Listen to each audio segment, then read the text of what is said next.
국회 상황이 상당히 긴박합니다. 오늘 본회의를 열어서 이른바 4+1이 선거법과 공수처를 사실은 그대로 밀어붙인다라는 계획이었는데 민주당이 주도하는 4+1 협의체에서 균열이 발생했습니다. 대단히 큰 균열이었습니다.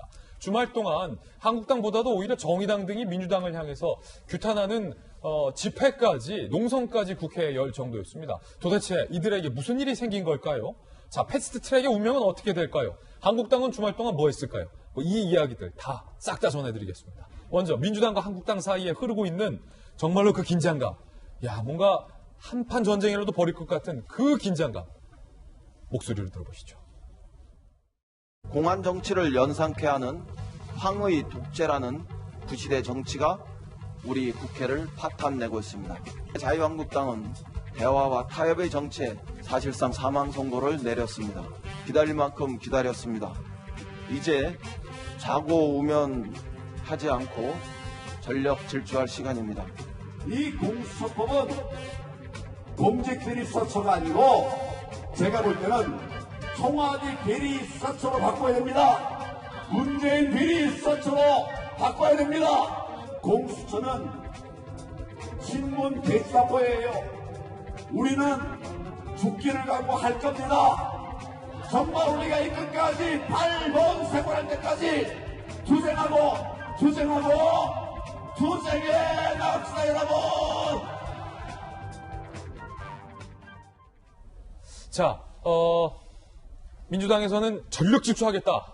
한국당과의 협상은 없다라고 얘기했고 황교안 대표도 끝까지 막겠다라고 청와대까지 비판하고 있습니다. 그런데 이게요, 내년 총선을 위해서 예비 후보로 등록을 해야 하는 시점이 17일부터입니다. 내일부터예요. 지금 패스트트랙에 올라탄 것은 선거의 룰과 관련된 겁니다. 그러니까 적어도 이 선거와 관련된 룰은 예비 후보 등록일이 시작되는 내일 이전에 본회의를 통과해야만 이게 상식적으로 말이 맞습니다. 그래서 오늘이 중요한 건데 문제는 이 4+1 패스트트랙을 통과시키겠다는 협의체 내에서 이견과 잡음이 끊이지 않는다는 겁니다. 급기야 이 4+1 안에서 결국 합의안을 도출해내지 못했습니다. 자, 목소리부터 들어볼 텐데 심상정 대표는요, 민주당을 향해서 대기업이 후려치듯 하고 있다. 강도 높은 비판의 말을 쏟아냈습니다. 들어보시죠. 대기업이 중소 하청기업들을 잠깐 후려치기듯 그렇게 밀어붙이니까 매우 오만한 발언이죠. 정의당 우리들이 말이야 그 정도 되면 받아들여야지 이런 투거든요. 자존심도 상하고 또 이게 좀 막판에 뒤통수 맞는 것 같기도 하고. 또 일부 정당은 협의 파트너에 대한 기본적인 신뢰나 존중이 없지 않나 생각됩니다. 대기업이 중소기업 후려치기라는 발언이라든지 이런 것은 매우 유감스럽습니다. 그 당에서 요구하는 개혁안은 자신들의 몇몇 중진 의원들을 살리기 위한 집착과 함께 일종의 개혁 알박기 비슷하게 하는 것에 대해서도 매우 유감스럽기 때문에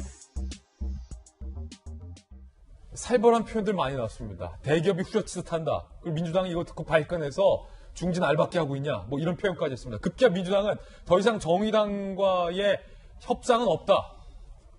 라고 지금 선언까지 했는데 지금 조금 전에 화면 봤는데 김현 박사님, 네. 국회에서 심상정 대표 등등이 농성을 하고 있어요. 원래는 한국당이 저기서 농성하고 있는데 한국당은 장외로 나갔고 왜 정의당이 농성하고 있어요? 같은 편 아니었어요? 4+1 민주당이랑? 4+1에 대한 합의안이 안 나왔기 때문에 그렇죠. 주말에 무슨 일이 있었던 겁니까? 합의안이 안 나오면 어떻게 됩니까? 패스트트랙 절차에 따라서 올라왔던 원안 그대로 표결을 해야 되는 거예요. 원안 그대로 표결하게 되면 지역 구석을 28개 줄여야 됩니다. 28개를 줄여야 되는 민주당 현역 의원들, 그리고 호남에 많은 지역구를 두고 있는 민주평화당, 대한정치연대가 찬성할 리가 없죠. 표결이 안 나옵니다. 그러니까 4+1에서 적정된 안을 마련하자고 하는 건데 정의당이 주장하는 안보다 민주당 입장에서는 막상 뚜껑을 까고 보니까 선거는 내일 모레인데 우리한테 불리한 안을 그대로 가져가기가 어렵잖아요. 만약 지금 조정안 대로 선거법이 처리가 되고 나면 민주당은 비례대표에서 상당 부분 의석을 잃을 가능성이 큽니다. 근데 반면에 자유한국당은 위성 정당, 비례한국당을 만들어서 비례는 이쪽에 찍어주세요라고 하면 한국당 의석을 더 갖고 갈 수도 있어요. 그럼 민주당만 폭망하는 거 아니야? 라고 하는 위기감이 고조되면서 어떡하지 하게 되는 상황이 여기까지 오게 된 것 같고. 아니 그러면 자 내일 이전에 적어도 오늘하고 내일 아침까지는 본회의 열어서 이 선거에 룰을 좀 확정 지어야 예. 예비 후보로 등록하든지 말든지 할 텐데 그렇죠. 지금 코앞인데 4+1 안에서 선거 룰도 아직 합의 못했다는 거예요? 합의를 전혀 못하고 있는 상황입니다. 판까지 깨졌다? 네, 지금 현재로서는 판이 깨졌다라고 봐도 무방할 것 같은데 마지막 불씨의 씨앗들은 좀 남아있겠죠. 여기에 대해서 그래도 최종적으로 손잡고 한번 조정해보자라고 할 수 있을 텐데 그런 내용이었으면 조금 전에 민주당 대변인이 얘기했던 것처럼 이거 알박기, 이런 식의 개혁 알박기 등에 대한 표현?